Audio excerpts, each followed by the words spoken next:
mulai hari ini, kita mulai saja.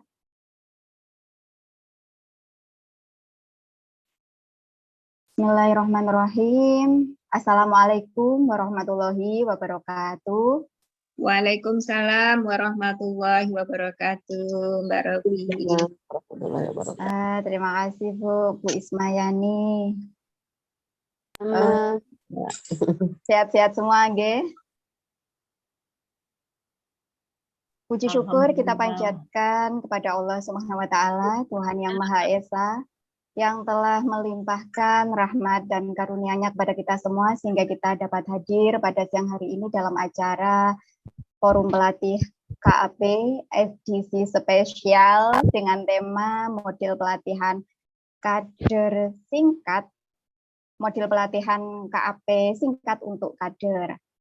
Bapak dan Ibu, mengawali acara pada siang hari ini, marilah kita membaca doa menurut agama dan kepercayaan masing-masing, dan bagi umat muslim membaca surat Al-Fatihah agar acara ini dapat berjalan dengan lancar dan penuh keberkahan. Kami hantarkan.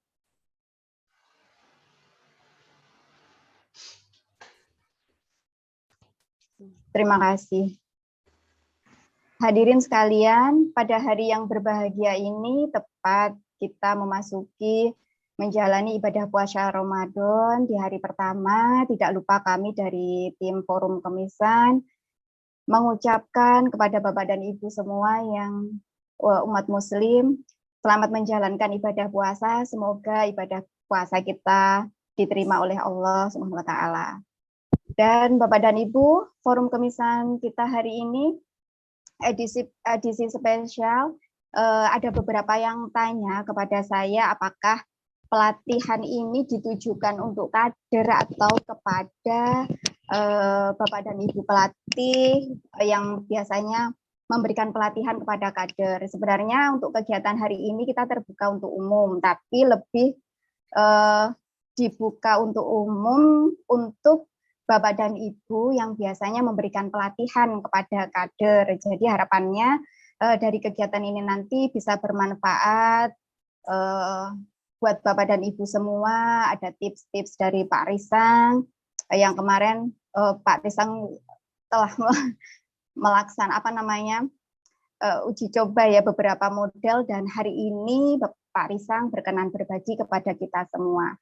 Nah, saya cek dulu Pak Risang sudah hadir di ruangan. Sudah Bu Ami. Siap. Ini tadi Dokter Basra izin karena masuk piket Pak Risang. Tapi beliau menyimak kok.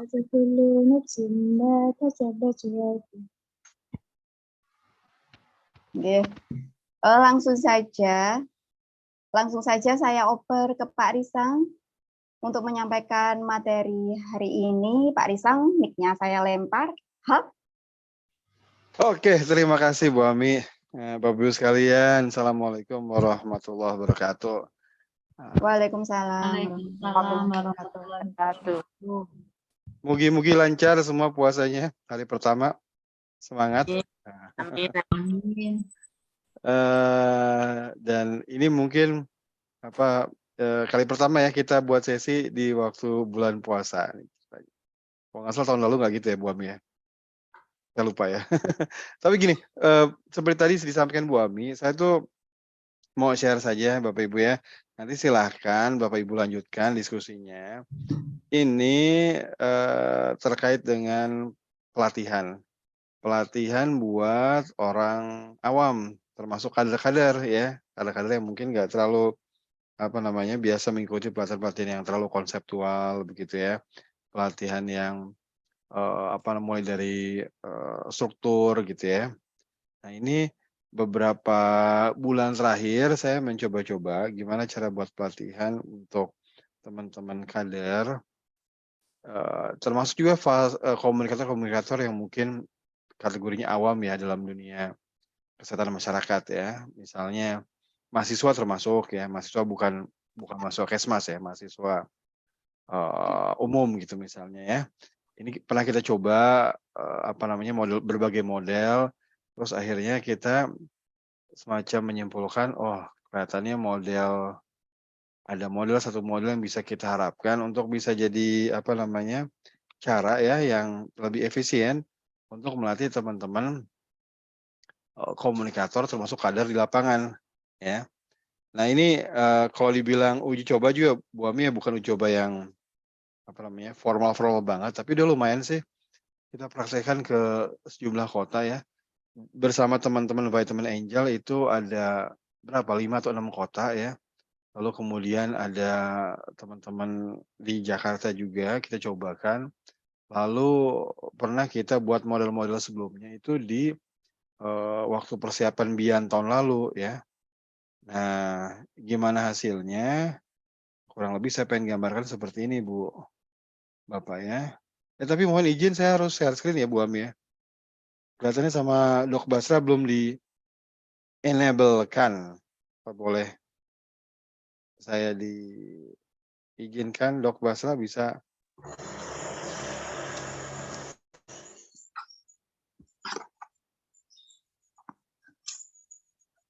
belum ya Bu Ami? Belum Belum terasa? jadi host lagi.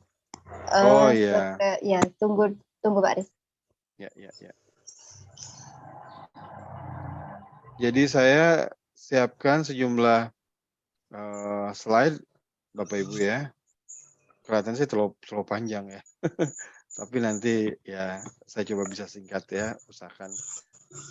Di situ nanti ada semacam apa namanya model, lalu kemudian saya kasih contoh nanti rundown atau gimana pelaksanaannya di satu topik tertentu yang baru ini kita cobakan juga ya. Sambil menunggu apa bolehnya saya share screen coba ya. Udah bisa belum ya? Oh, belum bisa juga. Oke, Bu Ami, dokter bahasanya perlu ditelepon mungkin ya.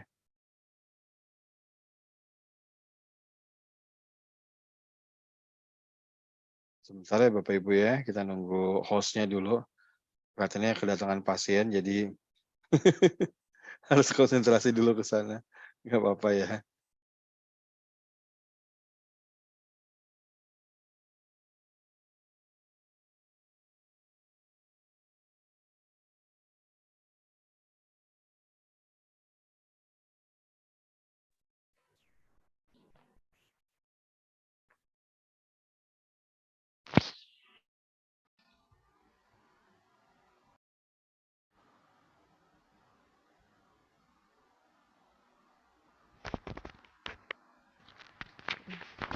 Bentar Ibu Bapak ya, saya coba carikan cara supaya bisa share screen.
Sudah bisa. Oke. Moga-moga Ibu Bapak semua bisa lihat screen saya. Nah, jadi kita mulai, ini mungkin ya, ini sih cuma mengingatkan kita semua bahwa ya peran kader atau posisi kader itu sangat penting ya dalam komunikasi kesehatan, karena ya nakes sendiri kan nggak bisa ya menjangkau semua warga, ya satu Promkes misalnya itu bisa pegang berapa kelurahan itu. Jadi nggak mungkin lah kalau tenaga kesehatan yang melakukan semua kegiatan komunikasi di masyarakat. Mereka perlu banget armada. Nah, armadanya adalah teman-teman kader ini, ya. Cuma syaratnya teman-teman kader itu harus punya kecakapan yang cukup gitu ya. Dalam bayangan saya, kalau misalnya kita bangun sistem komunikasi kesehatan ya yang berbasis KAP atau komunikasi tatap muka, mau nggak mau kan kader itu yang menjadi andalan kita nih ya untuk ke warga gitu. Puskesmas, teman-teman nakes bisa gitu ya, tapi kan nggak bisa semua gitu ya. Sebagian yang spesifik gitu, target tertentu bolehlah teman-teman nakes ya. Tapi kalau untuk secara lebih luasnya, mau nggak mau kita harus banyak mengandalkan teman-teman kader. Nah, dan kita juga perlu tahu bahwa kalau kita bicara turunan dari nasional ke puskesmas itu sifatnya struktural. Kalau kader, nah ini juga perlu kita perhatikan sebagai elemen ya khusus untuk membangun sistem komunikasi nantinya adalah kalau bersama kader kita itu kultural. Nah, jadi ada gaya-gaya komunikasi yang harus kita sesuaikan itu untuk membina teman-teman kader. Ya. Nah, bayangan saya kalau misalnya kita punya sebuah sistem yang kompak, yang solid gitu untuk KAP ya. Nasional, provinsi, kabupaten, kota itu bertanggung jawab untuk pengembangan strategi, skenario, alat bantu. Sementara teman-teman kader itu dengan kemampuan basic yang memadai, dia kemudian menjadi komunikator, tapi dengan alat bantu atau skenario yang disediakan. Perumpamaan untuk menjelaskan satu topik misalnya. Kader dikasih tahu, gini loh cara menjelaskan tentang TTD misalnya, tentang MMS. Gini loh cara menjelaskan tentang penularan penyakit. Gini loh cara menjelaskan tentang bagaimana virus polio itu membunuh sel-sel saraf misalnya gitu ya, saraf-saraf anak-anak gitu ya. Nah, ini yang harus disediakan oleh teman-teman di dinas provinsi ataupun nasional sehingga mereka tinggal menggunakan. Jadi kayak usernya gitu ya. Oh, ini cara permainannya. Oh, ini lagunya. Oh, ini perumpamaannya. Oh, ini pantunnya. Sehingga kemudian mereka bisa aplikasikan ke warga gitu. Itu mungkin yang kita harus bantu sama teman-teman kader ya. Tapi syaratnya teman-teman kader itu harus memiliki kecakapan komunikasi yang memadai dulu gitu ya. Nah, kalau kita bicara pelatihan KAP yang standar ya, Bapak Ibu ya, itu kan pelatihan itu begini ya kurang lebih ya. Ada teori sebentar yang tentang 3 prinsip, tentang selective exposure, yang itu loh remote control gitu ya. Bahwa orang itu punya remote control yang menentukan perhatian dia kemana. Tubuh di dalam ruangan belum tentu berarti perhatiannya ada dalam ruangan, bisa kemana-mana. Nah, sebagai komunikator, tugas kita itu mengarahkan agar perhatiannya ke kita. Cuma kalau komunikasi nggak bisa maksa. Nah, teori-teori ini kan dibahas sebentar saja ya, sekitar 15 menitan. Lalu setelah itu kita belajar teknik-teknik ya, dan praktek juga teknik-teknik. Ini mungkin sekitar 4 jam, 5 jam. Baru kemudian kita sediakan waktu untuk belajar tentang skenario-skenario, sesi-sesi, atau alat-alat bantu yang kita bisa aplikasikan ke lapangan. Jadi misalnya, ngajarin remaja putri tentang pentingnya TTD dengan permainan ambil batu atau ambil pulpen lah apa gitu ya. Ngajarin cuci tangan pakai sabun, pakai lagu. Ngajarin imunisasi pakai adu tepuk misalnya. Nah, ini skenarionya secara lengkap kita ajarkan juga kepada teman-teman komunikator. Nah, ini kan standar yang biasa ya Bapak Ibu ya, yang pelatihan KAP standar. Nah, persoalannya ketika yang kita latih adalah mereka yang awam gitu ya, yang tidak terbiasa melakukan kegiatan komunikasi secara terstruktur gitu, belum mengenal teknik-tekniknya gitu ya. Itu jadi begini yang saya amati ya. Ketika kita melatih teori ya, yang sebentar itu, ya karena prosesnya asik ya asik-asik aja tapi menduga-duga, ini untuk apa nantinya gitu loh. Seperti apa nanti kegiatannya di kampung. Ketika kita belajar teknik-teknik yang terpisah satu sama lain gitu ya, yang masih independen, ya asik-asik aja, tapi seperti ada di hutan rimba. Jadi nanti gimana tuh di lapangan, gimana nanti di kampung, gimana nanti di posyandu. Nah, ketika masuk ke sesi praktek alat bantu atau skenario, itu udah capek, nggak konsen.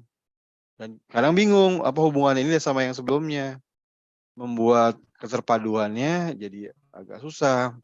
Nah, ini yang saya suka hadapi ketika kita melatih teman-teman teman-teman kader atau teman-teman yang awam seperti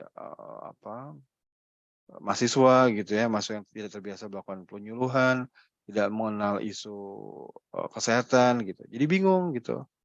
Nah, karena itu kayaknya kita harus kembali ke model pembelajaran orang dewasa tapi yang lebih holistik gitu. Kalau kita bicara pembelajaran orang dewasa itu kan gini Bu ya, Pak ya, kita berbasis ke pengalaman. Jangan kita yang mengenalkan sesuatu, tapi mereka mencoba atau mengalami dulu. Kalau pengalamannya sudah ada sebelumnya, sebelum pelatihan, mereka tinggal bawa aja, tinggal sampaikan. Nah, karena pengalaman di sini mungkin belum ada, maka yang harus kita lakukan sebetulnya adalah membuat mereka mengalami itu. Jadi mereka harus mengalami dulu sesi KAP-nya. Baru kemudian kita pelajari dan kembangkan bersama-sama, lalu kemudian baru praktekkan. Nah, ini yang kelihatannya dalam sekian kali uji coba, kelihatannya lebih pas gitu untuk teman-teman kader. Jadi ajak mereka untuk ikut dulu sebagai warga, mengikuti sesi KAP, lalu kemudian dipretelin, dipelajari, dikembangkan, baru kemudian dicoba dalam kelompok, secara individual dicoba. Nah, itu satu. Yang kedua dari sisi pendekatan. Kalau model komunikasi itu kan ada dua pendekatannya Bapak Ibu ya, ada low cognition, ada high cognition. High cognition itu yang mikir. Ini mungkin sekedar mengulang buat teman-teman semua ya. Jadi high cognition itu yang mikir. Jadi ngajak warga berpikir keras. Oh, gimana nih penularannya? Oh, gimana mencegahnya nih? Oh, gimana supaya anak mau makan nih? Makanan apa yang bagus? Suruh mikir. Menganalisis ya, mengurai, mengaitkan, menyimpulkan ya. Nah, ini high cognition. Nah, kalau low cognition itu justru nggak banyak berpikir. Maksudnya adalah entry point-nya untuk mengubah sikap itu lebih ke emosi. Kasih senang dulu, kasih gembira, sedih, ataupun lainnya. Baru kemudian dari situ kita masuk ke step berpikir. Tapi berpikirnya tidak seberat model-model yang high cognition. Ya. Ini berpikirnya ya ringan atau yang moderat lah gitu ya. Nah, ini yang kemudian diharapkan bisa mengubah sikap.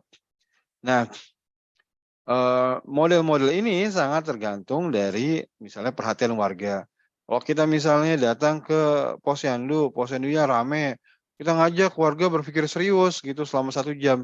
Ya mungkin nggak bisa karena perhatian warga, ibu-ibu itu ibu balita lagi kemana?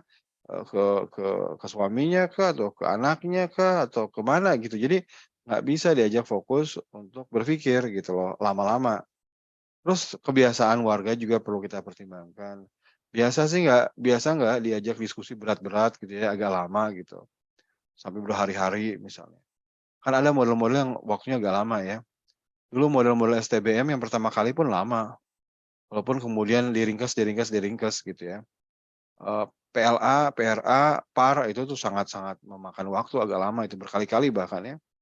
Nah, terbiasa tuh enggak, kalau nggak terbiasa ya mungkin harus gradual gitu, jangan langsung ke high cognition. Situasinya enak nggak buat diskusi, dialog secara serius gitu.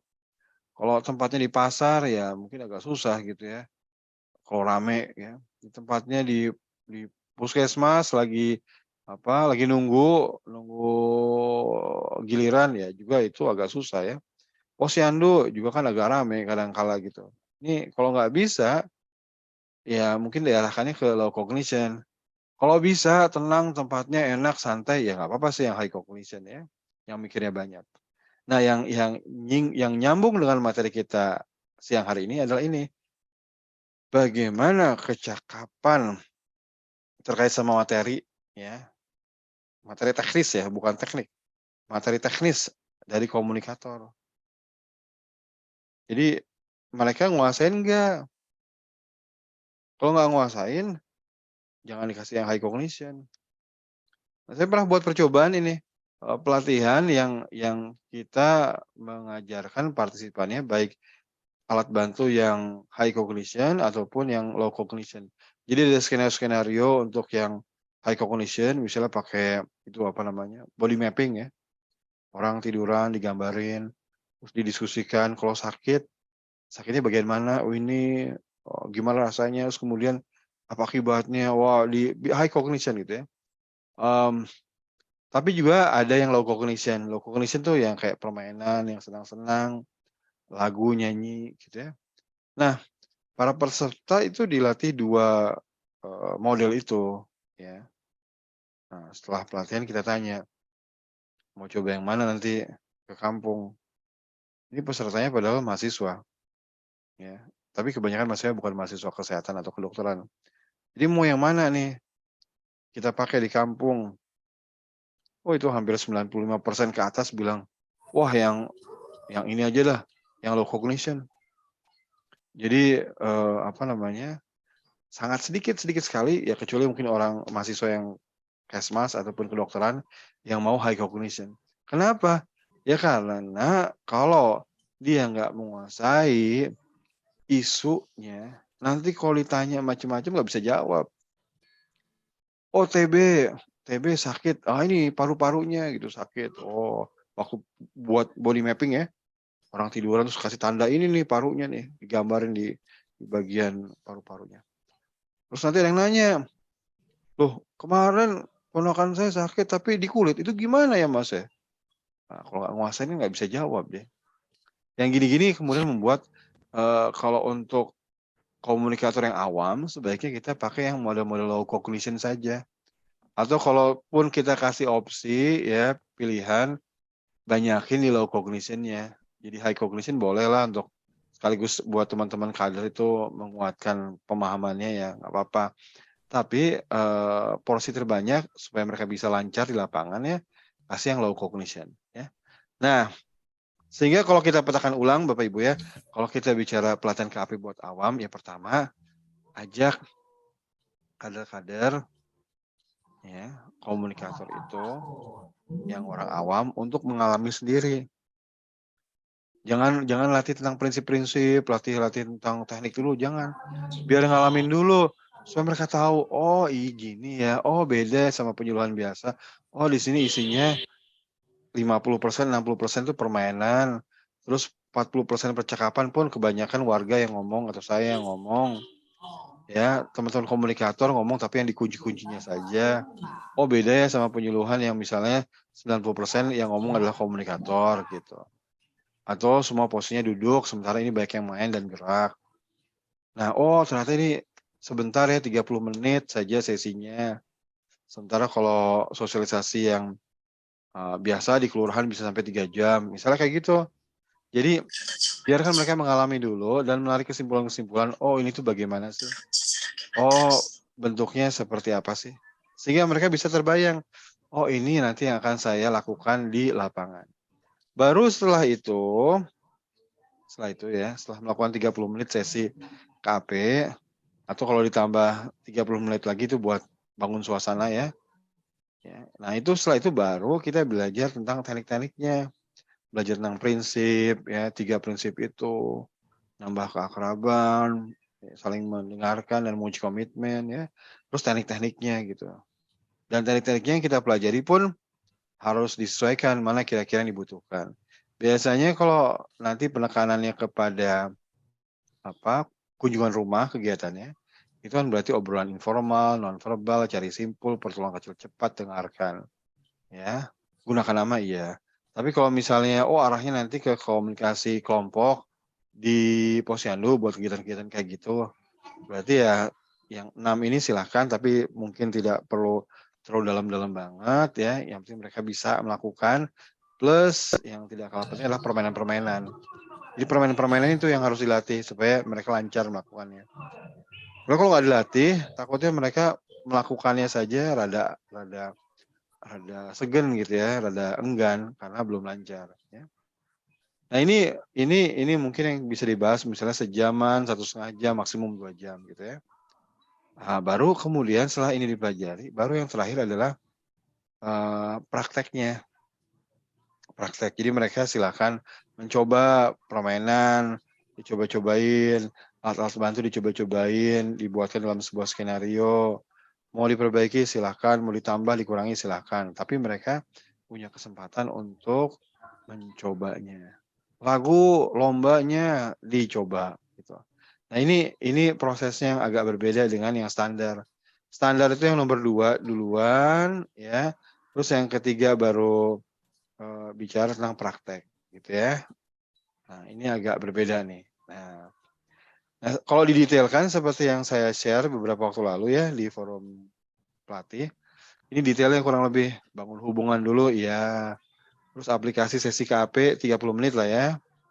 Terus pembahasan sesinya, latihan teknik mendukung, prakteknya. Ditambah ini rencana kegiatan di kampung, aksinya. Jadi kalau ditotalkan 3,5 jam kurang lebih isinya ini gitu ya. Tapi kita harus pinter. Ini simpulnya mana nih? Yang paling penting mana nih buat teman-teman kader? Oh iya, permainannya sama penjelasannya. Silakan mainkan di situ. Nah, ini contoh Bapak Ibu ya, sharing aja. Untuk rundown sesi KAP imunisasi polio ya. Ya, yang seperti kita tahu ada lagi kasusnya di Jawa ya, di Purwakarta. Sedang lagi dipikirkan ini mau ORI-nya seperti apa ya, outbreak response immunization-nya seperti apa. Nanti mungkin kita dengar kabar dalam waktu dekat. Tapi kurang lebih ini yang saya mau share ya tentang skenario-nya. Jadi kalau untuk memulai seperti biasalah salam perkenalan tim, sampaikan tujuan plus permainan pembuka. 1, 2, 3, 4 ini yang kita sebut sebagai apa? Moment of truth. Lakukan dalam waktu 5 menit lah. 5 menit udah mulai permainan ya.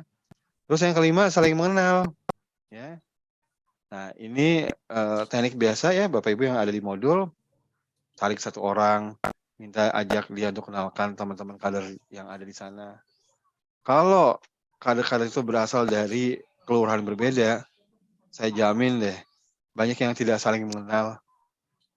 Walaupun kadernya sudah jadi kader selama 30 tahun, ketemu setahun 2 kali sama kader-kader kelurahan lain dalam satu kecamatan, kebanyakan tidak saling kenal. Ini mungkin koreksi buat kita semua ya Bapak Ibu ya. Kita itu kalau ngumpulin kader, pertemuan, jangan hanya menguatkan materi teknis gitu, tapi usahakan juga membangun modal sosial atau social capital. Social capital itu bisa dibangun dari jaringan antara mereka, antara kader. Nah, agar terbentuk jaringan antara kader, berarti mereka harus saling kenal mengenal. Jadi sesi saling kenal mengenal dalam pertemuan kader itu hukumnya wajib. Usahakan setiap kader kenal kader-kader dari posyandu lainnya ya. Nah, ini contohnya misalnya.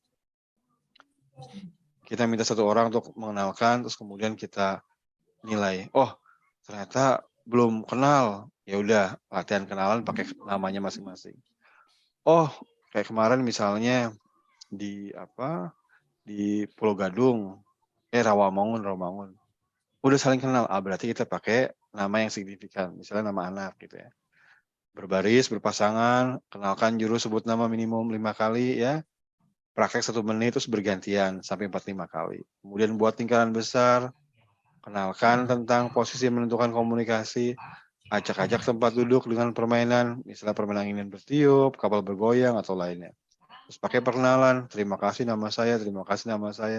Terus buat, jangan semua, kasihan nanti nggak hafal. Kasihan meres otak mereka. Terus kemudian latihan dalam kelompok kecil, buat lomba. Ya.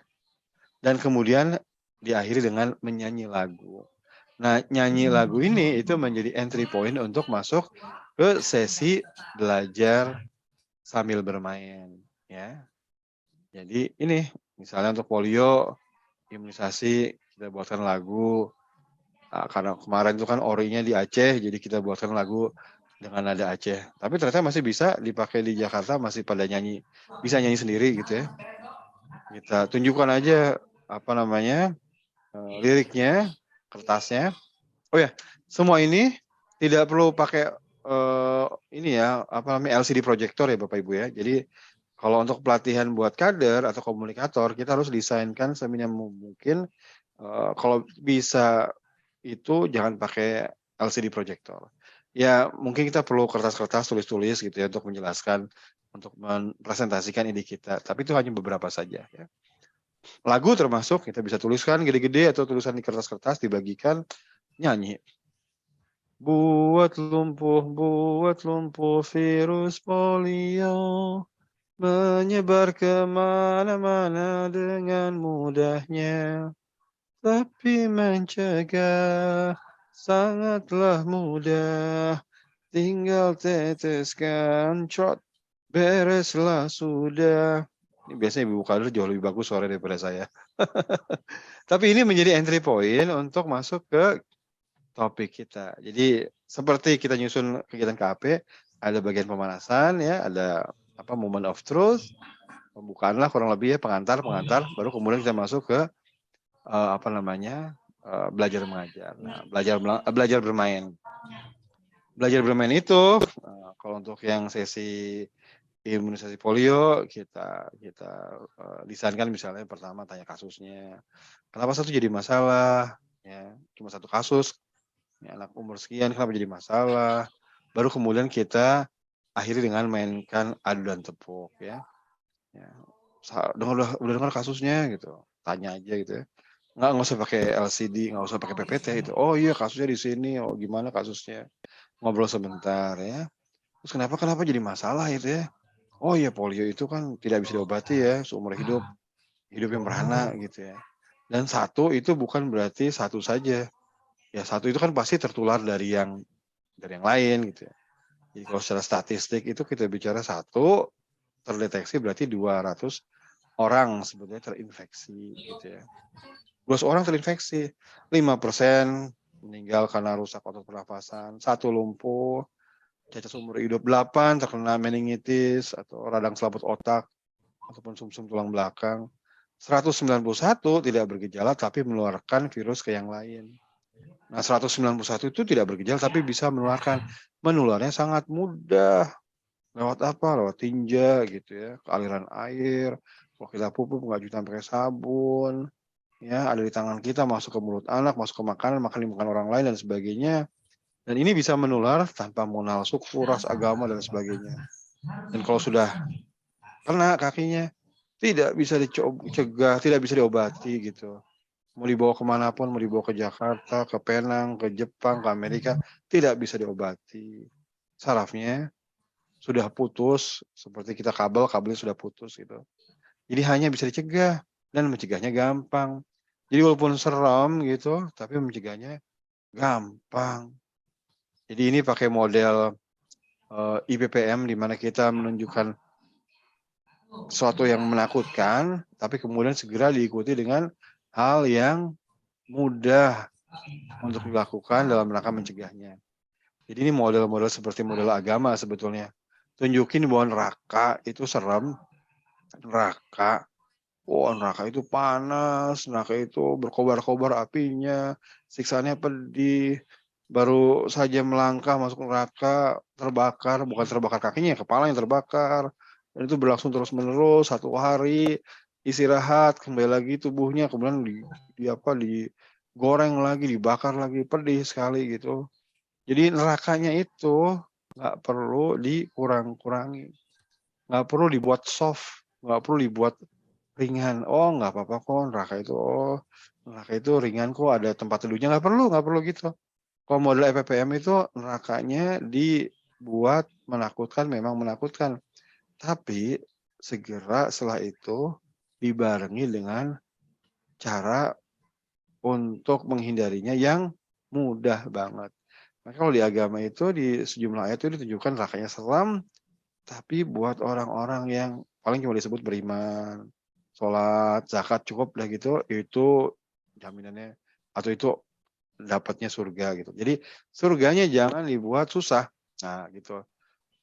Kalau dalam agama surganya jangan dibuat susah. EPPM juga gitu. Extended Parallel Process Model itu selamatnya jangan dibuat susah. Surganya jangan dibuat susah. Oh, nanti harus cuci tangan pakai sabun dan langkah, lingkungannya harus dibersihkan, sanitasi harus diperbaiki. Jangan gitu, jangan. Surganya jangan dibuat susah, surganya dibuat simpel. Tinggal cerot tetes polio. Itu kunci pesannya. Jadi kita juga latihkan teman-teman kader tentang konsep pesan ini dan gimana cara menyampaikannya, gitu. Nah, apa namanya, ini sekaligus juga bagian dari konten teknisnya. Jadi kalau dalam pelatihan KP untuk kader atau orang awam, konten teknisnya jangan dipisahkan ke dalam sesi tersendiri. Oh, pertama, ahli imunisasi akan menjelaskan tentang polio. Oh, dijelaskan secara teknis, tapi itu yang diberikan semua gitu. Sehingga kadang-kadang bingung gitu, entar yang saya jelaskan gimana? Nah, kalau model ini, itu kita itu memberikan materi-materi teknis, konten teknisnya, itu yang akan nantinya digunakan oleh kader dalam mengedukasi warga. Jadi dipilihin aja yang bisa dijadikan satu cerita gitu ya, satu cerita kompak gitu ya. Nah, sehingga nanti kita harus tekankan pesan kuncinya di akhir itu, polio memang nggak bisa diobati seumur hidup merana, tapi mencegahnya mudah. Ini yang kita harus ulang-ulang dan minta kader juga menyampaikannya secara berulang-ulang. Ya. Nah, setelah itu apa? Setelah itu main adu kebal kesal. Itu loh Bapak Ibu ya, yang berbaris gitu ya. Terus kemudian satu kita kasih nama kebal, satu kita kasih nama kesal. Kebal atau kena lah. Kebal kena biasanya, kebal kena. Kebal, angkat tangan, angkat tangan. Kena, angkat tangan, angkat tangan. Kebal, angkat tangan. Kena, kebal, biar angkat tangan dulu gitu ya. Ini intinya adalah permainan ini kalau untuk secara nama ya Bapak Ibu ya. Yang penting suku kata pertamanya sama. Kebal, kena, hoax, horor, apa namanya, sabun, sakit gitu ya. Nah udah berbarisan gini ya, terus kita minta seperti salaman tapi nggak kena. Terus mereka kalau kita bilang kebal, kebalnya gerak gitu menepuk si kena. Kalau kita bilang kena, kena yang gerak nepuk si kebal. Pertama nggak usah menghindar dulu, baru kemudian setelah itu menghindar. Terus kita buat perlombaan 5 kali, dicoba kebal, kebal, kebal, misal gitu, kena. Wah, itu kemudian kita hitung siapa yang bisa menepuk paling banyak, terus kemudian itu yang menjadi pemenangnya. Pada saat ini kan senang-senang gitu ya, senang-senang. Ini kalau dalam model KP itu kalau orang senang-senang, bahagia, itu adalah entry point untuk menjelaskan. Nah, penjelasan kedua, ya, itu penjelasan tentang gimana sih cara kerja imunisasi, gitu ya. Nah, teman-teman kader di sini kita latih untuk atau kita kenalkan dengan cara menjelaskan dengan menggunakan perumpamaan. Oh, tubuh anak kan sebenarnya ada pendekarnya, Bapak Ibu. Ya, Ibu kader, anak itu ada pendekarnya, dijagain sama pendekar. Dijagain dari serangan bibit penyakit. Allah emang sudah bekali itu. Jadi nggak ditinggal sendirian gitu, merana, enggak, tapi ada yang ngejagain. Nah, cuma kalau yang namanya pendekar, apakah bisa jadi jago kalau nggak latihan? Bisa nggak jadi jago kalau nggak latihan? Oh enggak, iyalah kalau pendekar tuh harus latihan supaya jadi jago. Latihannya gimana sekarang? Latihannya mau nggak sama lawan tanding? Ada nih lawan tanding yang sudah dilemahkan, dibuntungi, di pabrik itu dibuntung-buntungi gitu. Supaya apa? Supaya ketika berlatih sama lawan tanding ini, itu tidak bisa membuat sakit si anak, udah dibuntungi. Itunya buatan Allah juga gitu ya, bibit penyakit itu sudah, dibuntungi tapi itu buatan Allah juga, bukan buatan manusia. Oh iya buatan manusia, oh buatan Allah, benar ya seperti misalnya telur gitu, ayam gitu, ayam banyak gitu di pabrik apakah buatan peternak pabrik gitu? Enggak kan, itu kan buatan Allah juga cuma kitanya yang mengembangbiakan gitu ya. Nah, jadi itu ini untuk meng-counter juga isu bahwa vaksin itu sesuatu yang asing gitu ya. Ya asing memang gitu, tapi maksudnya itu juga buatan yang Maha Pencipta gitu ya. Dimasukkan ke dalam tubuh kemudian berantem kalah si itu bibit penyakitnya. Nah, dengan demikian maka si pendekar di tubuh anak itu sudah menguasai jurusnya. Jadi nanti kalau masuk lagi ya bibit penyakit yang sama si pendekar-pendekar dalam tubuh anak itu sudah siap, udah tahu, udah kenal jurusnya, jadi bisa mengalahkan. Nah, itu lawan tanding yang pertama. Atau mau pakai lawan tanding yang aslinya, yang alamiah, yang kuat, yang liar, yang belum dilemahkan, ya bisa aja. Nanti kalau misalnya pendekar di tubuh anak menang, ya dia kemudian dia menguasai jurusnya. Jadi ntar kalau ada penyakit itu datang masuk lagi, bisa dikalahkan. Tapi kalau kalah, ini persoalannya, kalau kalah dia jadi sakit. Dan sakitnya, kalau polio berarti lumpuh seumur hidup. Seumur hidup merana gitu anaknya. Kasihan kan? Nah, sekarang tinggal pilih, mau lawan tanding yang mana? Mau yang sudah dibuntungi di publik, sama-sama buatan Allah, tapi sudah dibuntungi di publik, atau yang masih berkeliaran, gitu. Ya. Nah, setelah itu apa? Nah, setelah itu, setelah ngobrol sebentar, kita kemudian bisa nyanyi. Nah, nyanyinya cuma nyanyi untuk pembelajaran. Kalau tadi itu nyanyinya itu untuk entry point, masuk ke topik, ini untuk pembelajaran. Bapak Ibu ingat, kalau nyanyi untuk pembelajaran, itu frekuensi menjadi penting, frekuensi menyanyi. Bukan kita yang menyanyi, tapi warganya sendiri atau orang tuanya sendiri nyanyi. Nah, di sini sih kader mengalami itu, biar dia nyanyi. Nyanyi kita targetkan 6 kali, standar kita ya, nyanyi 6 kali. Caranya gimana? Gampang. Udah nyanyi sekali sama-sama, terus kemudian kita bagi kelompok, bilang, Bu, silakan latihannya dalam kelompok, setelah ini kita mau bertanding. Kami kasih waktu 3-4 menit, latihan ya. Siapa yang suaranya bagus, gerakannya cakep, oke, menarik, itu yang menang. Ayo, silakan latihan. Latihan deh itu di dalam kelompok. Ya. Setelah 3 menit, baru atau 4 menit, baru kemudian kita tandingkan. Kemudian kita umumkan, siapa nih yang paling oke. Nah, sebetulnya intinya adalah dalam proses itu, teman-teman kader itu melakukan atau menyanyi sampai lebih dari 6 kali gitu ya. Nah, ini juga kita ingatkan ketika membahas tentang metode ini. Nanti di kampung nyanyinya, yang nyanyinya utama itu bukan kita ya, bukan kader, bukan ibu kader, tapi warga. Jadi ibu kader kalau misalnya warga bisa nyanyi nggak usah ikutan, biarnya mereka nyanyi gitu. Kalau mereka belum bisa ya kenalkan gitu. Tapi setelah itu jangan mendominasi suaranya, santai aja. Ya, nah udah gitu untuk pelatihan KP kita tanya, ya gimana nih kalau dengan situasi seperti ini gimana? Oh iya kita harus imunisasi, ya supaya apa? Ya supaya terhindar dari polio. Emang kenapa polio? Oh polio itu membuat anak lumpuh. Bisa disembuhkan? Enggak bisa disembuhkan. Nah gitu. Nah ini adalah proses kita mengunci komitmen. Ya pertama perilaku-perilakunya, manfaat-manfaatnya disebutkan sendiri oleh kader atau warga nantinya. Yang kedua baru kita ragukan ya untuk semakin meneguhkan. Beneran mau nih. Nanti kalau tetangganya ngomong begini-begini batal lagi gitu ya. Oh enggak kok mau. Nah, berarti sudah naik tingkat. Setelah itu baru kita tanya yang lebih spesifik, kapan? Nah, ini kan sebenarnya model sesi KP-nya ya Bapak Ibu ya. Tapi biarkan kader mengikuti ini semua, ya rehat dulu boleh.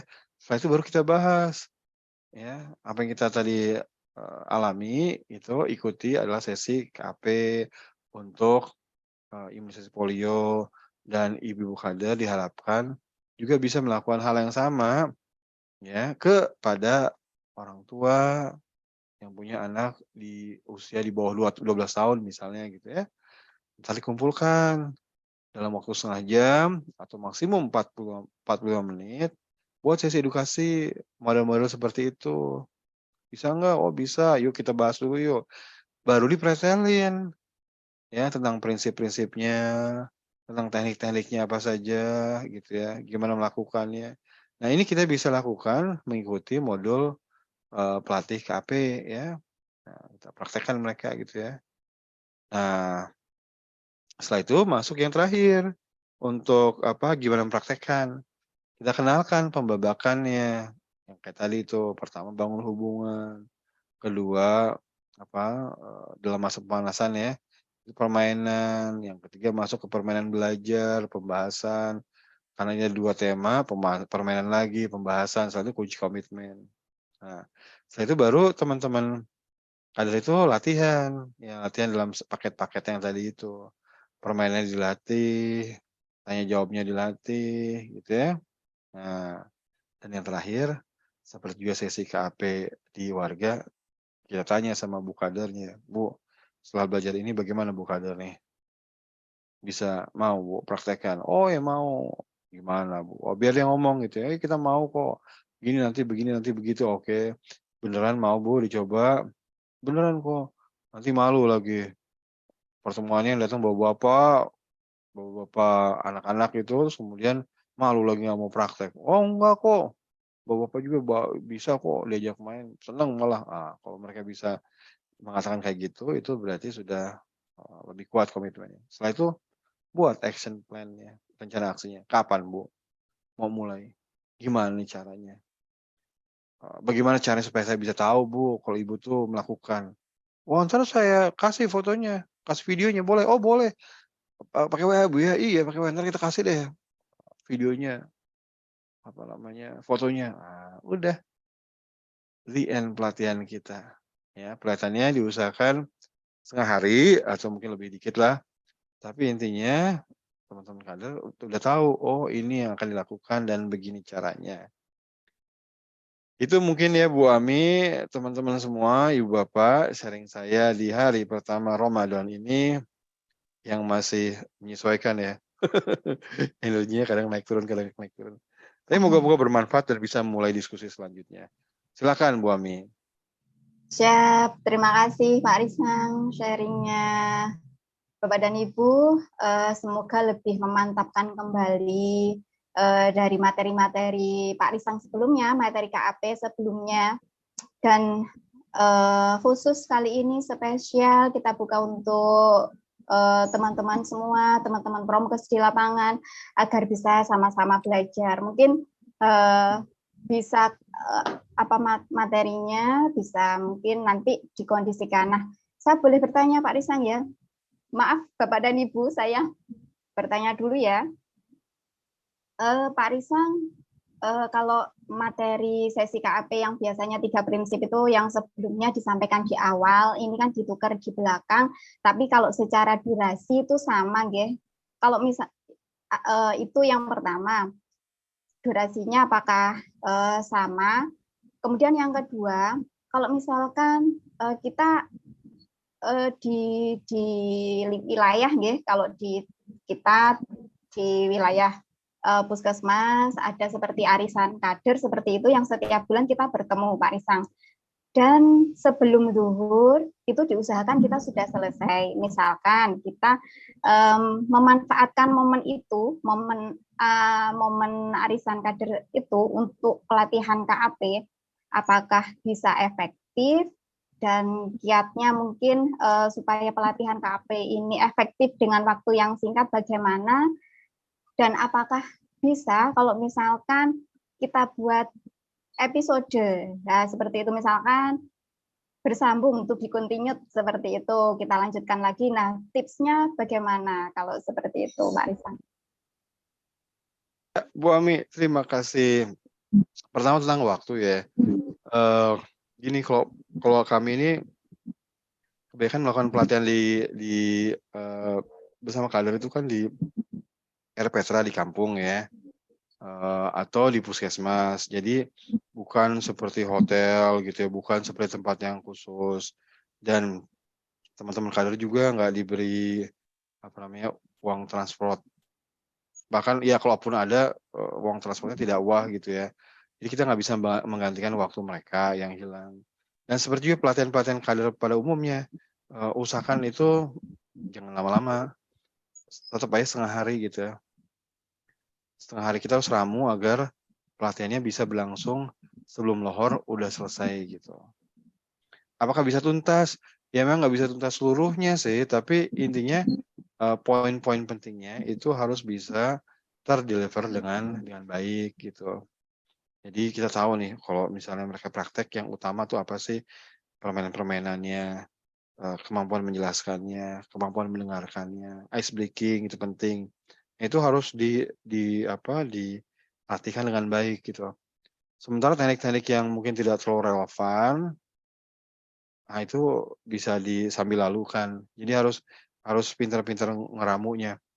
Nah, apakah bisa dilakukan nanti kegiatan-kegiatannya sambil, kegiatan lain? Nah, ini kelebihannya KP sebetulnya gini, jadi KP itu dirancang agar kita bisa melakukan kegiatan, sesi edukasi di masyarakat tanpa menjadi sesi yang khusus, ngundang orang khusus gitu, lamanya setengah hari gitu.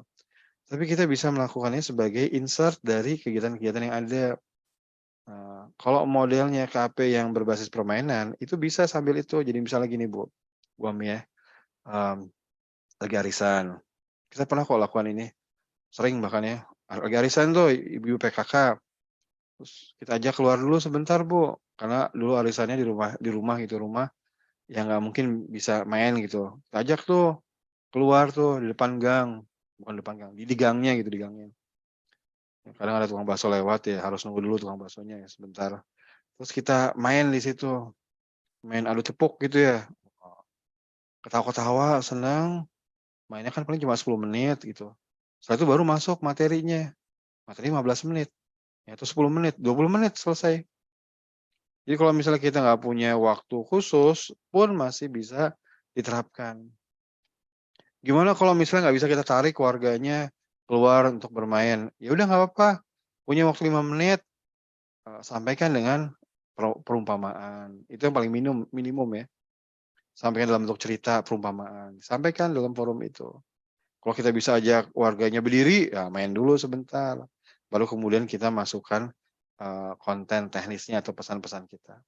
Jadi memang yang pendekatan model-model KP ini itu nggak perlu sesi khusus, bisa sebagai insert, masuk aja, masuk.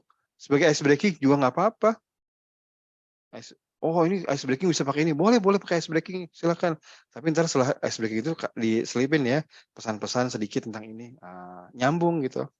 Nah itu tuh yang kita cari Bu Ami ya dalam aplikasi KP itu. Silakan Bu Ami, terima kasih. Ya, terima kasih Pak Risang. Monggo Bapak dan Ibu silahkan yang ingin mengajukan pertanyaan kepada Pak Risang. Ada satu pertanyaan di chat, saya bacakan dulu yang ada di chat. Bapak dan Ibu nanti yang ingin mengajukan pertanyaan silahkan langsung open mic saja ya. Dari Pak Izam Nur Hakim, mohon izin bertanya Pak Risang membangun KAP terkait permasalahan orang tua yang balitanya sudah mendapat imunisasi dasar lengkap 9 bulan, untuk berikutnya tidak mau atau sulit untuk datang lagi ke posyandu. Hal tersebut tentu berpengaruh pada prosentase kunjungan. Mohon tips dan pencerahannya. Jadi setelah mendapatkan imunisasi lengkap 9 bulan, nah si ibunya ini tadi tidak datang kembali ke posyandu seperti itu Pak Izam ya. Iya. Oke, silakan Pak Iya. Rizam. Ya itu di mana-mana ya, sering Pak Izam begitu ya. Jadi setelah kita jarang lihat anak di atas 1 tahun datang ke posyandu kecuali diundang gitu ya. Kenapa? Karena layanannya dianggapnya sudah habis gitu yang imunisasi. Padahal kan sebenarnya kegiatan posyandu harusnya mencakup juga sampai balita gitu. Mereka harusnya tetap semangat datang ke posyandu. Nah, problemnya mungkin problem layanan gitu.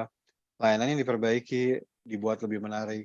Kalau dari sisi pendekatan KP itu maksudnya artinya ke arahnya kayak gini, edukasinya dibuat menarik ya, singkat, menarik, sehingga kan dulu kan kalau jargonnya KP di awal, ibu-ibu itu mau datang kembali tanpa uang.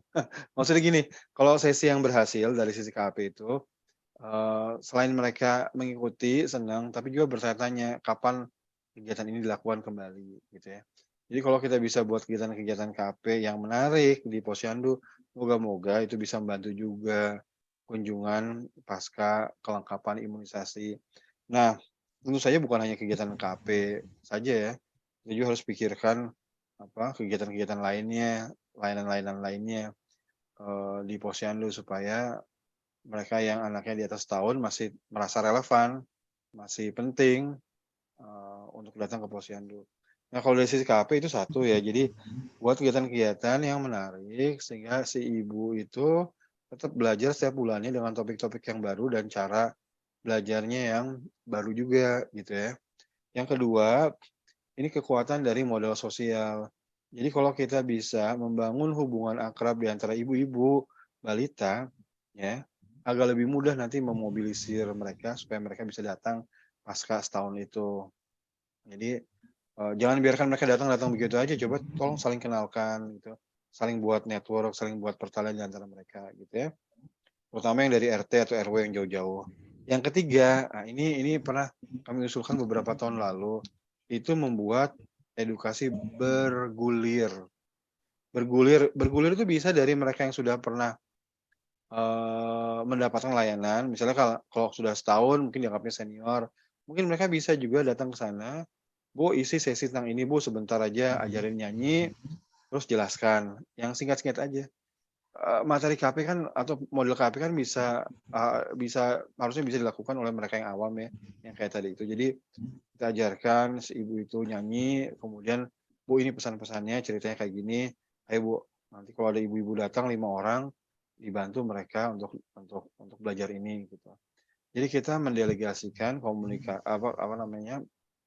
posisi narasumber atau posisi fasilitator kepada ibu-ibu yang punya anak balita tapi yang sudah sering datang ke sana dan mungkin merasa oh ya saya sudah lewat masanya. Ternyata enggak gitu. Ada peran-peran lain yang masih bisa mereka lakukan. Sementara sih itu Pak Ismi yang ini Pak Izam yang sempat Pak kami Izam. pikirkan. Gitu mungkin Bu Ami ya. Ya, terima kasih. Ya, terima kasih Pak Risang. Pak Izam ada respon? Saya lanjutkan dari Bu Ratih. Apabila kita pecah materi-materi tersebut dibagi dalam materi setiap bulan, bagaimana Pak? Ini apakah materi yang harusnya disampaikan dalam satu sesi tadi atau maksudnya atau mungkin di pertemuan berikutnya materi yang berbeda, jadi bisa dibuat silabus seperti itu. Gimana ya? Ya berarti materi yang kalau misalkan yang harusnya disampaikan satu sesi itu dipecah, apakah bisa Pak Risang? Gini, pengalaman saya ya, kalau kader itu diajari potongan-potongan tanpa tahu gambaran keseluruhan itu agak susah gitu. Jadi mendingan kita buat paket-paket sesi edukasi saja. Misalnya bulan ini ketemu kita ajarin nih Bu, cara ngajarin ibu balita supaya cuci tangan pakai sabun. Oh ada lagunya, ada salam-salaman, salam-salam terus ada cerita joroknya, terus ada pesan-pesannya gitu ya, mengunci komitmennya begini. Udah tuh, sesi ini 20 menit Bu, nanti di posyandu bisa dilakukan. Nah bulan ini diajarin itu, dan mereka praktek gitu ya. Setelah itu bulan berikutnya kita belajar yang lain lagi. Ya, coba yang lain lagi. Ya, misalnya tentang MMS gitu ya, multivitamin ibu hamil. Bulan depan lain lagi malaria, bulan depan nah boleh tuh. Jadi paket-paketnya yang lebih terlihat gitu ya, mereka bisa oh ini toh gitu, itu diajarkan setiap bulan itu bisa. Tapi jangan paketnya setiap bulannya itu teknik-teknik yang berbeda. Bulan ini teknik mendengarkan, bulan besok teknik mengunci komitmen, bulan berikutnya cari simpul gitu. Takutnya mereka lost in detail gitu. Jadi seperti di rimba. Ini gimana ya?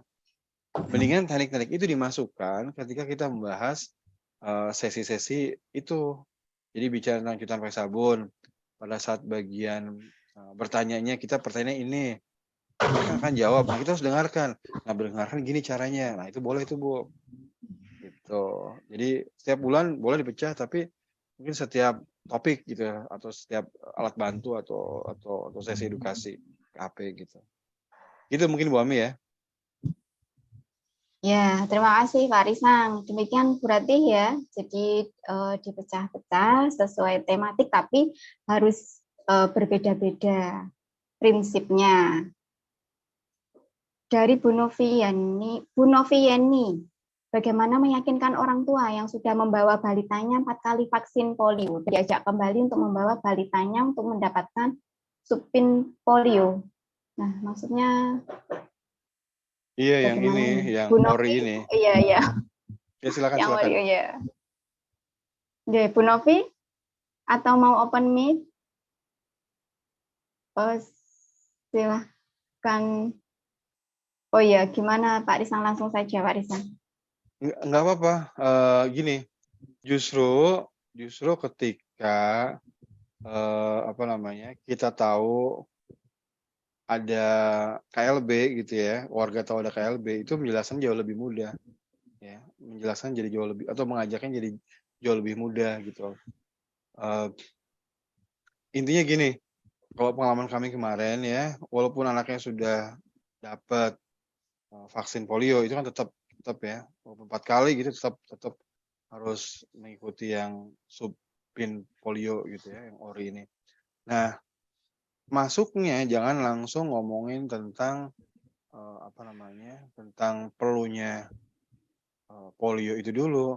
Kalau dalam model EPPM yang Extended Parallel Process Model yang berbasis ketakutan dan kemudahan solusinya, itu justru kita tampilkan kasusnya dulu, kita bahas dulu kasusnya, buat warga paham gimana bahayanya polio, sifatnya permanen gitu, sakitnya, kelumpuhannya, terus kemudian cara penularannya, dan penularannya yang lama. Jadi kalau kita bicara COVID kan isoman 11 hari, 10 hari gitu, virusnya tidak bisa, orang itu tidak bisa menularkan lagi gitu ya. Tapi kalau polio itu kan 2 bulan. 2 bulan, terus 2 bulan orang sana bisa kemana aja tuh. Oh, bisa ke Jakarta, bisa kemana lagi, ke sana kemari, ke sana kemari. Oh, itu 2 bulan itu bisa menularkan. Jadi resiko-resiko itu dinaikkan dulu, ketakutannya diangkat. Jadi ketakutan diangkat itu pertama dengan severity ya. Severity artinya bahayanya luar biasa nih. Anak bisa lumpuh seumur hidup atau bahkan bisa meninggal. Terus kemudian yang kedua adalah susceptibility-nya. Kemungkinan dia kena. Nah, kemungkinan dia kena itu dikaitkan dengan penyebarannya yang masif. 1 itu berarti 200 orang yang kena, yang mengandung virus. Dan mereka itu bisa menularkan, bukan cuma 10 hari kayak COVID, tapi 2 bulan. Bisa kemana aja tuh. Oh, dia pergi ke Bandung. Oke, ke Bandung itu dia tinggal berapa lama? 3 hari. Pupuk nggak di sana? Wah, pupuk lah pasti. Nah, itu bisa menularkan ke sekitarnya gitu. Jadi susceptibility diangkat. Nah, itu baru kemudian kita bicara tentang solusinya yang subpin polio atau ori itu ya. Itu mungkin kalau penjelasan kami ya, kurang lebih. Bu Anis tadi ya? Siapa ya? Bu Noviani. Oh, Bu Novi. Bu Noviani, ya. Ya, kurang lebih. Ya, terima kasih Pak Risang. Semoga bisa diterima oleh Bu Noviani ya. Dan saya buka yang dari yang sudah angkat tangan, ada dari Bung MZ sama Bu Anis. Monggo silahkan, yang mau dulu silahkan, atau Bunga MZ dulu. Silahkan. Terserah. Oh, terserah Bu Anis dah. Nggih, Bu Anis. Ya. Terima kasih atas kesempatannya, Bu. Di sini saya perkenalkan, saya Anis Yulianti, petugas promosi kesehatan di Puskesmas Teja, Madura. Di sini mau tanya, Bu, metode KP ini kan memang bagus sekali untuk diterapkan di baik itu di Posyandu ataupun pertemuan-pertemuan kader maupun yang lainnya. Dan metode KAP ini kan memang metode yang paling mudah untuk dicerna masyarakat daripada penyuluhan, begitu kan. Kadang kan kalau misalnya masyarakat diberi metode penyuluhan itu kan kadang membosankan gitu. Tapi kalau dengan memberikan metode KAP ini kan metode yang menyenangkan, terus mempermudah mendapatkan mengerti pesan-pesan kesehatan yang diajarkan begitu. Nah, yang ingin saya tanyakan, apakah ada perbedaan metode KAP dengan metode emo-demo? Jika memang ada perbedaan, perbedaannya terletak di mana? begitu. Terus apakah untuk metode KAP ini ada modulnya tersendiri? Ya, mungkin itu saja. Terima kasih. Terima Wassalamualaikum kasih. warahmatullahi wabarakatuh. Waalaikumsalam Bu Anis ya. Kalau di materi kita 2 minggu lalu ya Bu Ami ya, kita bahas itu di forum pelatih tapinya. Jadi ini Bu Anis secara gampang aja ya. Kalau kita bicara upaya untuk mempengaruhi sikap atau perilaku, itu jalurnya ada beragam ya. Ada kognitif itu yang rasional ya, artinya pikiran-pikiran, pertimbangan-pertimbangan rasional, bicara tentang manfaat, resiko dan sebagainya, itu satu. Yang kedua itu adalah emosional, hati gitu ya, perasaan, bisa takut, bisa sedih, bisa gembira, bisa senang, ya, merasa dihargai, macam-macam perasaan. Yang ketiga itu sosial. Sosial itu artinya dia berubah sikap perilaku karena orang lain di sekitarnya memberitahu. Nah, itu jalur klasiknya ada 3 ya. Nah, ada yang jalur-jalurnya lebih mengutamakan ke kognitif. Itu model-model seperti kalau di kesehatan tuh kayak positive deviance, PHST, MPPAS, PLA, SARA, atau apa lagi ya? Ya model-model kayak gitulah. Itu adalah model kognitif. Atau kalau dibentukan yang programatik misalnya survei mawas diri, itu adalah kognitif gitu ya. Jadi orang diajak berpikir, menganalisis, memikirkan, menimbang-nimbang, kemudian memutuskan. Ya. Nah, ada yang model-model yang emosional. Emosional itu artinya yang di titik-titik itu adalah perasaannya. Rasa takut, rasa gembira, macam-macam ya. CLTS atau STBM, sanitasi total berbasis masyarakat, itu emosi jalurnya. Jadi orang dibuat jijik, rasa jijik diangkat, jijik. Gitu. Nah, kemudian setelah itu namanya pemicuan ya kalau dalam STBM itu. Itu yang diarahkan untuk kemudian membuat atau mengubah sikap dan perilakunya, gitu kan ya. Nah, di dalam 2 proses yang tadi itu, yang kognitif maupun emosional, ada kadang komponen-komponen sosialnya. Misalnya untuk di model-model yang partisipatif kayak PHST, MPPAS gitu ya. Itu mereka ya prosesnya diikuti dengan kesepakatan. Jadi mendiskusikan hasil data survei mawas dirinya gimana, terus buat kesepakatan. Dalam kesepakatan itu ada aturan gitu ya, harus melakukan ini, kalau nggak begini-gini. Nah, itu adalah aspek sosialnya ya. Atau emosi tapi kemudian berubah menjadi sosial. STBM itu begitu. STBM kan awalnya kan individual, jijik, terus kemudian karena emosi itu memang susah dikonten ya, susah dibatasi, suka kemana-mana. Terus kemudian akhirnya jadi membuat malu oleh kelompok. Ramai-ramai datang ke orang yang nggak punya jamban, sehingga nggak punya jamban merasa malu. Terus kemudian dia bangun jamban. Itu artinya dalam proses emosi itu kemudian muncul elemen sosial yang mendorong perubahan sikap dan perilaku. Emo demo itu jalurnya emosional, tapi dia ngambil jalur emosional positif. Jalur emosional positif, mikir, ya, karena ada pembelajarannya, itu diharapkan menjadi perubahan perilaku. Nah, si KP gimana?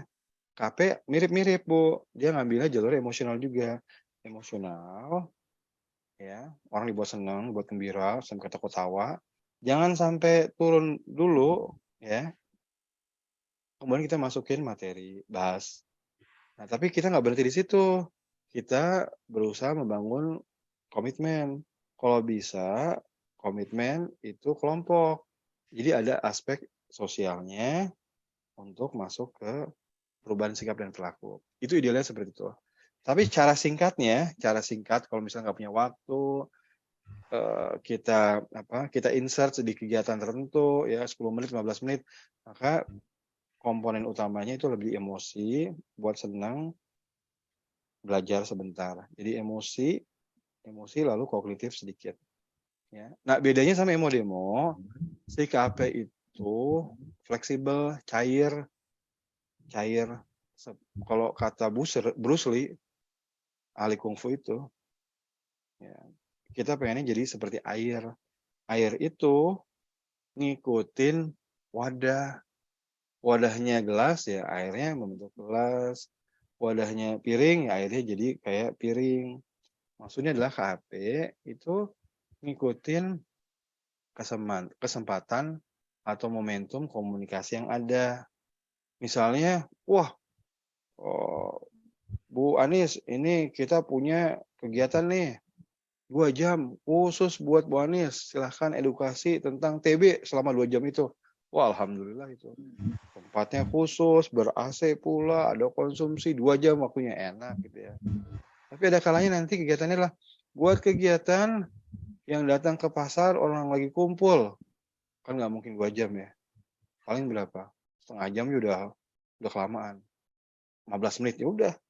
Atau misalnya, Bu Anies ini ada ibu-ibu lagi kumpul di rumah Bu ini, pertemuan PKK. Kita bisa masuk ke sana, sampaikan sesi edukasi KAP kita selama 15 menit. Nah, itu harus bisa.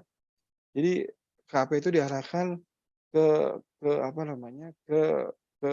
bentuk-bentuk yang lebih fleksibel kayak air tadi itu. Ngikutin kesempatan yang ada. Itu mungkin ya Bu Ami, Bu Anies, dan Ibu Bapak sekalian.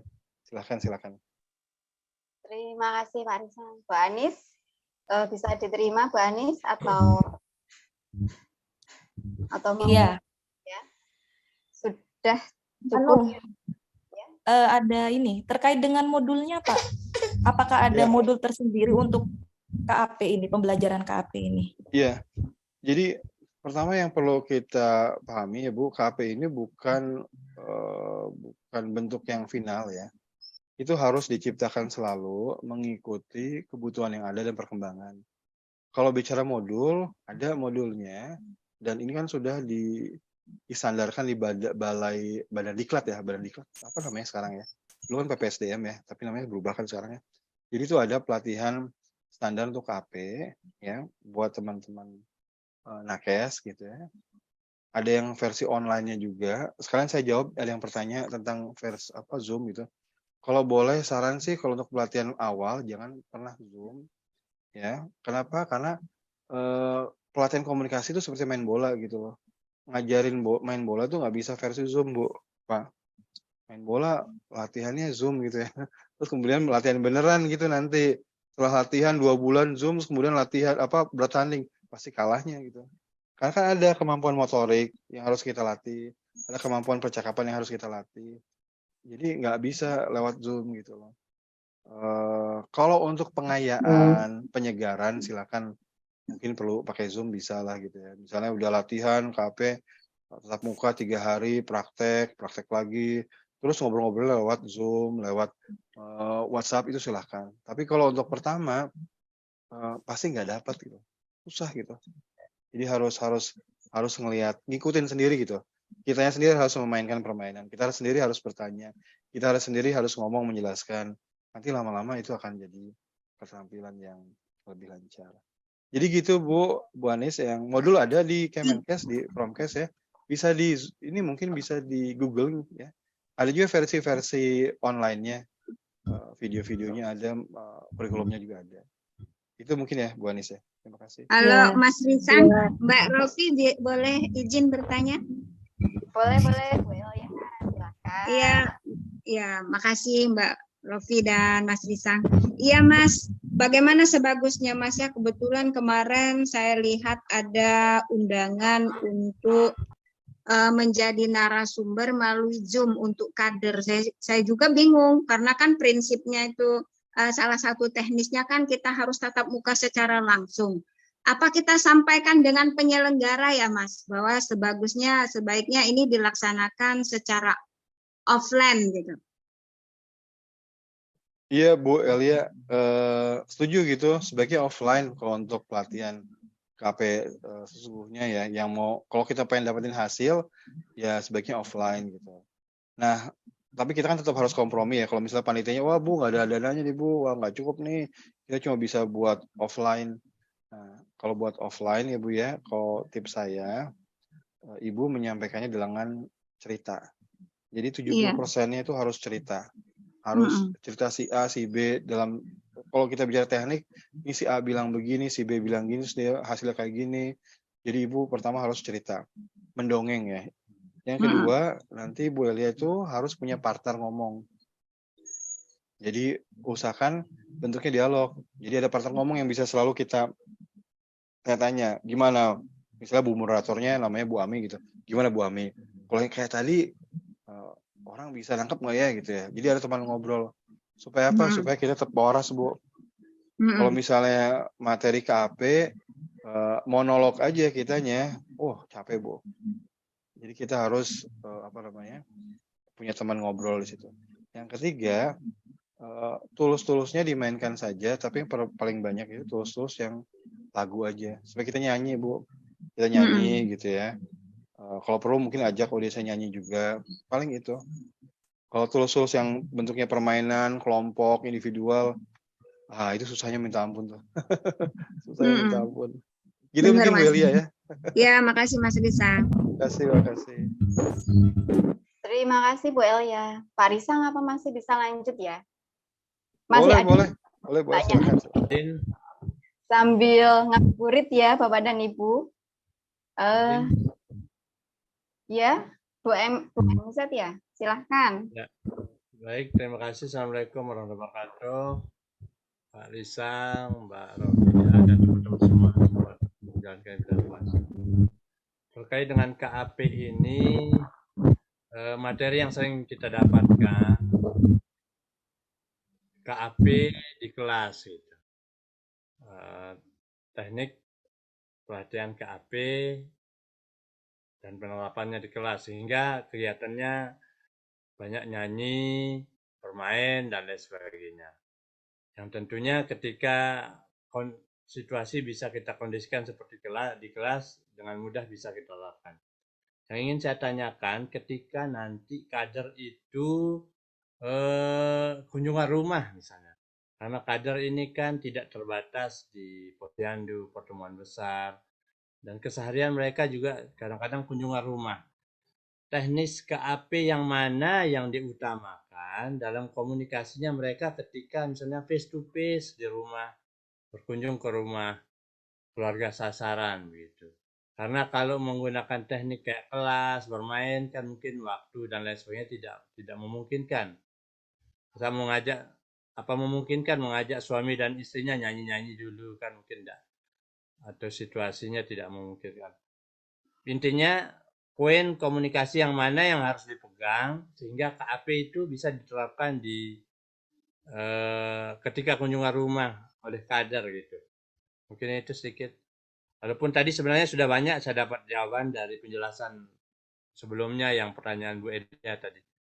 Mungkin bisa ditambahkan. Terima kasih Pak Trisam. Iya Pak MZ. Iya Pak MZ, ini biasanya kalau kita habis latihan permainan-permainan kita bilang sama teman-teman partisipan, ini permainan ini itu buat kelompok ya. Buat edukasi kelompok, bukan buat edukasi di kunjungan rumah gitu ya, bukan. Kunjungan rumah buat permainan ntar orang pada bingung gitu ya. Nah, kalau untuk yang kunjungan rumah ya, seperti kita bicara pendampingan untuk TB gitu, pasien TB, kita pendampingan buat ibu hamil ya, kita ngajak orang untuk vaksinasi atau imunisasi anaknya. Maka pertama itu harus diandalkan teknik-teknik dasar ya. Kalau pengalaman teman-teman yang suka melakukan kunjungan rumah PMZ, teknik dasar yang paling penting untuk dalam KP untuk dipraktekkan adalah 1, penggunaan nama, 2, obrolan informal. Bahkan obrolan informal ini bisa memecah sikap-sikap yang keras gitu, yang kuat. Misalnya kemarin terkait sama vaksinasi gitu ya. Sampai yang anti vaksinasi gitu, ternyata kalau diajak ngobrol didengarkan ya, jadi obrolan informal dan mendengarkan, itu ternyata bisa memecah sikap itu juga. Jadi ya lebih ke itu ya tadi ya, gunakan nama, terus obrolan informal, mendengarkan, ya. Non verbal ya otomatis lah gitu ya. Nah, tapi itu dari aspek membangun hubungannya. Dari aspek menjelaskannya, ya, mendengarkan, saling mendengarkan, itu mendengarkan jelas. Satu lagi yang berbicara, berarti dari sisi kita menjelaskan. Itu yang paling penting adalah menggunakan perumpamaan-perumpamaan dalam menjelaskannya. Karena orang banyak mispersepsi karena mereka salah nangkap gitu, kayak vaksin buatan manusia gitu. Di pabrik berarti buatan manusia, padahal bibit penyakitnya dari Allah juga gitu ya. Oh, tapi yang di pabrik ya, kayak misalnya ayam gitu, ayam kan banyak itu apa ditetaskan apakah itu buatan manusia juga kan enggak juga gitu ya. Jadi hal-hal yang kayak gitu gimana kerjanya, kalau dibuatkan dalam perumpamaan, itu membuat warga menjadi lebih mudah mendapatkan pelajaran. Kan kalau kata Quran itu perumpamaan itu digunakan untuk supaya orang itu dapat pelajaran, bisa berpikir, dan bisa mengingat. Ketika saya praktekkan ya benar juga gitu. Jadi memang tujuannya kayak gitu. Kalau kita punya gap bahasa atau bahasa dalam hal ini adalah abstraksi konsep yang terlalu tinggi, kita nggak bisa jelaskan vaksin dengan bahasa juknis gitu, maka gunakan bahasa perumpamaan. Ya.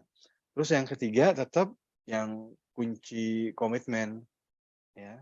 Tapi secara halus. Gitu ya. Kalau misalnya dalam kelompok kan kita bisa rada-rada gimana gitu ya, karena kan kelompok udah terbangun suasana nyaman. Tapi kalau individual ya tetap harus lebih halus gitu ya. Jadi kalau kita bicara KP sebetulnya teknik-teknik yang bersumber dari 3 prinsip itu bisa diterapkan.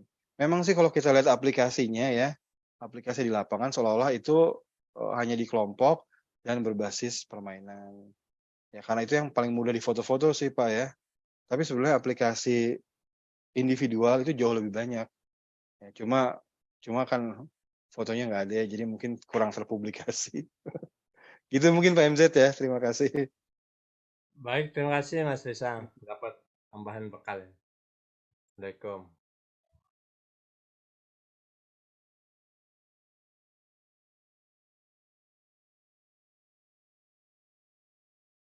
Bu Ami terpental kayaknya.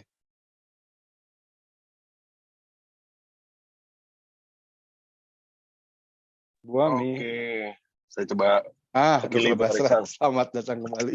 Ya. Saya coba wakili Pak Risang. Gimana Bapak Ibu? Apa ada yang mau ditanyakan lagi? Mungkin? Silahkan.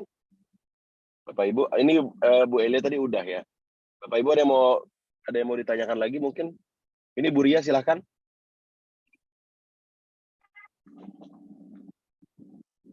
Bu Ria ini udah angkat mic. Silahkan Bu Elia. Bu Ria, sorry. Bu Ria? Ada yang ingin ditanggapi?